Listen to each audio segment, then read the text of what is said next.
রাজ্যে রাজনৈতিক পালাবদলের পর অব্যাহত প্রশাসনের বিভিন্ন স্তরে ক্ষমতাসীন তৃণমূল নেতৃত্বের সেই ধারা বজায় রেখেই মঙ্গলবার মালদার বামনগোলা ব্লকের তৃণমূল পরিচালিত পাকুয়াহাট গ্রাম পঞ্চায়েতে একযোগে ইস্তফা দিলেন প্রধান, উপপ্রধান এবং 4 জন সঞ্চালক সহ মোট 6 জন। পাকুয়াহাট গ্রাম পঞ্চায়েতের মোট আসন সংখ্যা 30। গত পঞ্চায়েত নির্বাচনে তৃণমূল কংগ্রেস 20টি আসনে জয়ী হয়ে পঞ্চায়েত বোর্ড গঠন করে। অন্যদিকে বিজেপির দখলে ছিল 10টি আসন। মঙ্গলবার পাকুয়াহাট গ্রাম পঞ্চায়েতের প্রধান সোনামণি টুডু, উপপ্রধান এবং 4 জন সঞ্চালক তাদের ইস্তফাপত্র বামনগোলা ব্লকের বিডিও মনোজিৎ রায়ের কাছে জমা দেন। একসঙ্গে 6 জনের পদত্যাগ পঞ্চায়েতের ভবিষ্যৎ পরিচালনা নিয়ে প্রশ্ন উঠেছে।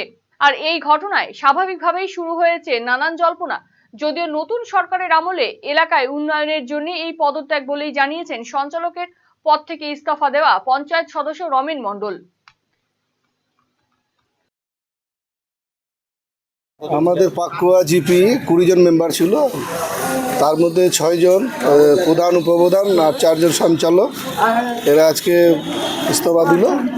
হ্যাঁ, সামনে উন্নয়ন যাতে হয়, পাকুয়ার লোক যাতে সার্বিক উন্নয়ন হয় পায়, তার জন্য আমরা স্বইচ্ছায় সবাই মিলে ডিসিশন নিয়ে আমরা আজকে বিডিওর কাছে, আমরা তৃণমূলের দখলে ছিল 20 জন মেম্বার আর বিজেপির 10 জন ছিল। আমরা স্বইচ্ছায় আমরা আজকে বিডিওর কাছে ইস্তফা। কতজন দিলেন? আপাতত 6 জন। হঠাৎ করে এই মনোভাব কেন? আমরা দেখছি যে আমরা তো সরকার পরিবর্তন হয়েছে, আমরা উন্নয়নমূলক কোনো কাজ করতে পারবো না। আশা করি আমাদের হাত ধরে, সরকারের হাত ধরে আমরা যেন উন্নয়ন কাজ করতে পারি, তা আশা রাখছি আর কি। পাকুয়াবাসী উন্নয়নমূলক কাজ পাবে। তাহলে কি মানে গত সরকার থাকাকালীন কোনো উন্নয়ন হয়নি?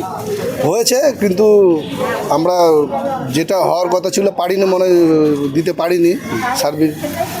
আশা করি এর থেকে আরও ভালো পারবো করে দিতে সরকারের হাত ধরে।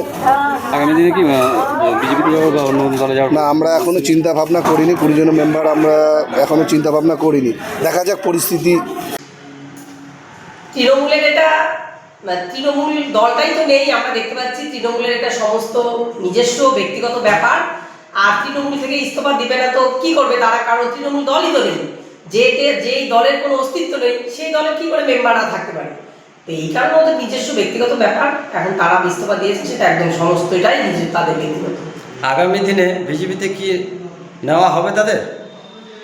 আগামী দিনে বিজেপিতে নেওয়া হবে কি না হবে এগুলো আমরা বলতে পারি না, কারণ আমাদের পার্টিটা প্রেসিডেন্সিয়াল পার্টি। আমাদের পার্টিতে সভাপতিরা যে অর্ডার দেয় সেই অনুসারেই কাজ হয়।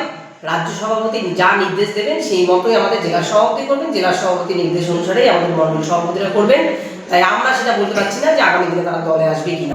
শৈলী আর সাশ্রয়ের মেলবন্ধন এখন আপনার হাতের মুঠোয়। নিজের লুককে আরো আকর্ষণীয় করতে চান? চলে আসুন শ্রীনিজ কালেকশনে। এখানে পাচ্ছেন মাত্র 250 টাকা থেকে 10,000 টাকার মধ্যে চমৎকার সব শাড়ি। রয়েছে স্পেশাল বেনারসির কালেকশনও। কুর্তিতে রয়েছে 150 টাকা থেকে 3,000 টাকার বিশাল রেঞ্জ।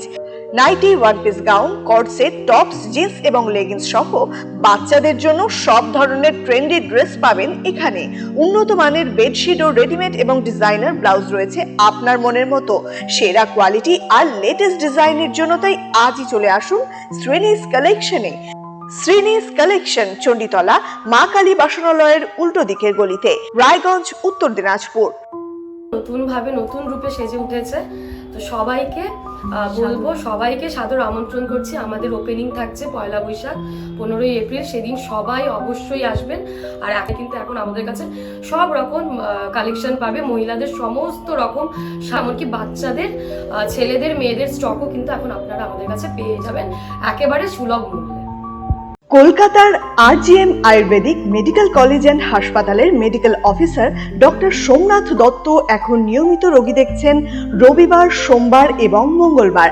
দীর্ঘদিনের হাঁটু, কোমর, গাঁট ব্যথা, নার্ভের সমস্যা, পেটের সমস্যা, যৌন সমস্যা ও মানসিক সমস্যা সমাধানের নির্ভরযোগ্য প্রতিষ্ঠান রায়গঞ্জ স্কুল রোডের লোকনাথ আয়ুর্বেদিক ঔষধালয় ও রায়গঞ্জ LIC মোড়ের লোকনাথ আয়ুর্বেদ চিকিৎসালয়।